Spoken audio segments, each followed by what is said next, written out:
Notre calendrier annuel est composé de 12 périodes. Chaque période est définie comme étant un mois, et chaque mois, en plus d'avoir un nombre de jours bien à lui, possède 2 signes astrologiques. L'un va être présent pendant un peu plus de la moitié du mois, tandis que l'autre sera là pour l'accompagner sur la fin, et faire environ la moitié du prochain, et ainsi de suite.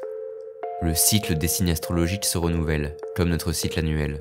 Chaque signe possède ses attributs, ses caractéristiques, ses qualités, ses défauts, et son propre nom. Le signe du Poisson, par exemple, se déroule lors des 2e et 3e mois de l'année, du 20 février au 20 mars. Et comme je vous l'avais expliqué avec le Verseau, chaque signe existant est relié à une entité. Les origines de chacune remontent à des millénaires, rendant impossible la traçabilité de cette création. Pour autant, nous arrivons toujours à remonter à au moins un événement. Pour celui-là, il faut remonter dans les années 1700. À cette époque, nous étions en plein âge d'or de la piraterie. Beaucoup d'hommes se lançaient avec leurs bateaux et leur équipage sur les eaux du monde entier, cherchant à acquérir de nombreux trésors ou juste à semer le chaos partout où ils passaient. C'est dans cet esprit-là que Robert Law a commencé sa carrière de pirate. Il avait un charisme qui lui avait permis de rassembler de nombreux hommes, réussissant même à avoir 2 bateaux sous son commandement. Il commettait les pires crimes possibles, n'importe quelle excuse était bonne pour semer la terreur. Il était connu dans le milieu de la piraterie sous le nom de Rob le Terrible. Son nom faisait frissonner bien des navires, pouvant être mis au même niveau que le fameux Barbe Noire. Et son équipage n'était pas mieux que lui. Tous voulaient l'argent, le pouvoir et le chaos. La marine n'a jamais réussi à arrêter Rob pendant son règne. Et pour cause, en 1714, Rob le Terrible, ses 2 navires et l'intégralité de sa flotte ont disparu sans laisser aucune trace. Les théories voudraient qu'il s'en soit pris à la mauvaise personne, et que celle-ci les aurait exterminés. Mais à cette époque, les pirates s'amusaient en dévoilant clairement leur conquête. Néanmoins, personne ne s'est approprié la disparition du pirate. Le bureau de l'étrange a trouvé depuis un long moment la raison de sa disparition. Et je pense que personne ne se serait douté de celle-ci, surtout à cette époque. Quelque part en mer, il y avait une petite île. Si petite qu'on pouvait même dire que c'était un bout de terre qui remontait à la surface. Dessus, il y avait une cabane. C'était celle d'un éleveur. Et oui, même à cette époque, il y avait des gens qui s'occupaient des animaux. Et lui, il était chargé des poissons. En réalité, cet homme habitait un village un peu plus loin situé au bord de la mer. Mais ce dernier était souvent saccagé par des pirates ou des brigands. Le pauvre éleveur n'en pouvait plus. Cela lui faisait trop de mal. Il ne pouvait rien faire pour les aider, alors il s'est exilé sur cette petite île. Il avait délimité autour des zones avec des filets de pêche, permettant aux poissons de rester auprès de lui. Il leur avait attribué un nom à chacun. Dernièrement, il avait fait la trouvaille d'un nouveau type de poisson. Un beau jour, un poisson rouge et noir s'était faufilé à travers les filets de l'homme pour rejoindre les autres, et puis il s'était multiplié. L'éleveur était surpris par ces poissons qu'il n'avait encore jamais vus. Il les a alors nommés les poissons surprises, étant donné qu'ils étaient arrivés d'un coup sans prévenir, et il a appelé le premier qu'il avait vu Riot. Les mois ont passé, et l'éleveur s'est rendu compte que les poissons semblaient avoir une certaine intelligence en eux. Ils réagissaient aux paroles de l'homme, lui apportant la même affection que celui-ci leur donnait. Il leur a pris même quelques tours. C'était sûrement le premier éleveur de poissons qui semblait pouvoir leur parler.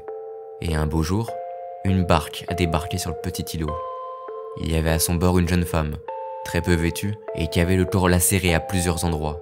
L'éleveur lui a demandé si elle avait besoin d'aide, mais elle s'est évanouie. Il l'a alors portée à sa cabane et l'a soignée du mieux qu'il le pouvait. Elle s'est réveillée 3 jours plus tard, et elle était en panique totale.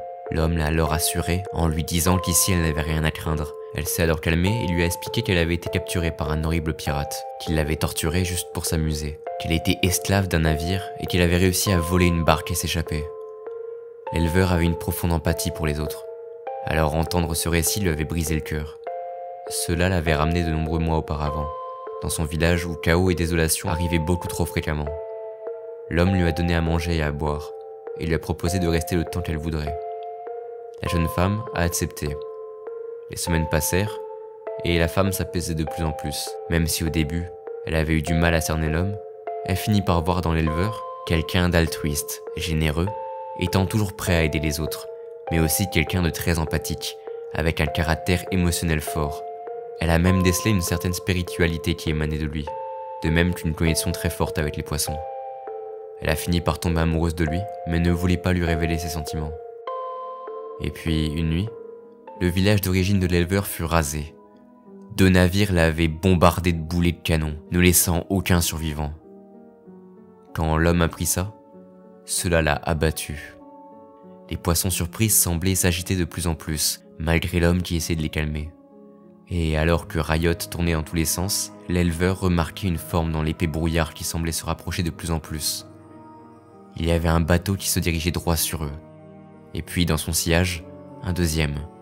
Ils avaient une allure de navire de guerre. Des pavillons noirs étaient hissés. La jeune femme a tout de suite reconnu les navires. C'étaient ceux qui l'avaient capturée, torturée et réduite en esclavage. Elle en fit part à l'homme qui était horrifié par cette découverte. Il voulait les anéantir, mais n'avait aucun moyen de le faire. Les bateaux s'arrêtèrent non loin de l'îlot, et Rob le Terrible s'est montré sur le pont. Il a éclaté de rire quand il a vu la toute petite île qui se trouvait devant lui. Puis il a ordonné à ses hommes de faire feu. Alors que les boulets de canon arrivaient droit sur eux, les poissons surprises déchirèrent les filets, et se mirent à tourner tout autour de l'île à une vitesse ahurissante. L'eau est alors montée petit à petit, et les boulets de canon explosèrent au contact de celle-ci. Puis ils se sont rués vers les navires. L'éleveur et la femme n'ont pas compris ce qu'il se passait, mais il semblerait qu'une certaine force dans l'eau a fait en sorte que les bateaux se percutent violemment, causant des dégâts importants et faisant exploser les réserves de poudre qu'ils avaient en stock. Les bateaux semblaient couler dans l'océan petit à petit. Les pirates essayaient de s'échapper en nageant. Mais c'est à ce moment-là que l'éleveur comprit que les poissons surprises n'étaient pas des poissons ordinaires. Ils ont encerclé les pirates et les ont dévorés. Des cris d'horreur se faisaient entendre jusqu'à l'îlot. Les restes des bateaux coulaient au fond de l'océan. C'était la fin du règne de Rob le Terrible. Ou presque. Celui-ci avait survécu à la perte de ses navires et de ses hommes, et il avait réussi à nager jusqu'à la petite île, sans que personne ne s'en aperçoive. Il est alors passé derrière l'éleveur, il a embroché avec son poignard. La femme a poussé un cri, et l'homme est tombé à terre, se vidant de son sang.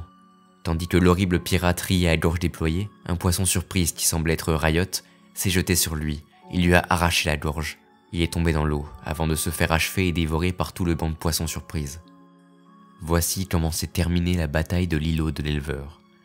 Si nous savons tout ça, c'est grâce à la jeune femme. Elle a écrit un message racontant son histoire, qu'elle a mis dans une bouteille en verre jetée à la mer. Il semblerait qu'après avoir fait ça, elle a mis fin à ses jours pour retrouver son bien-aimé. Nous avons réussi à retrouver 3 spécimens de ces fameux poissons surprises. Ils avaient une quantité de sang anormale en eux. Après quelques tests, il s'est avéré qu'il s'agissait de sang humain, datant de plusieurs siècles. Ces poissons étaient capables de nombreuses compétences, et il semblerait que l'empathie dont a fait preuve l'éleveur et la générosité en leur égard les a poussés à défendre l'homme, même s'ils n'ont pas réussi à le sauver. C'est aussi ça, l'entité du poisson. Un être empathique, complètement insaisissable, ne nous permettant pas de savoir à quoi nous attendre, et possédant une connexion particulière avec le monde de la spiritualité. Veillez donc à ne jamais vous en prendre à un poisson.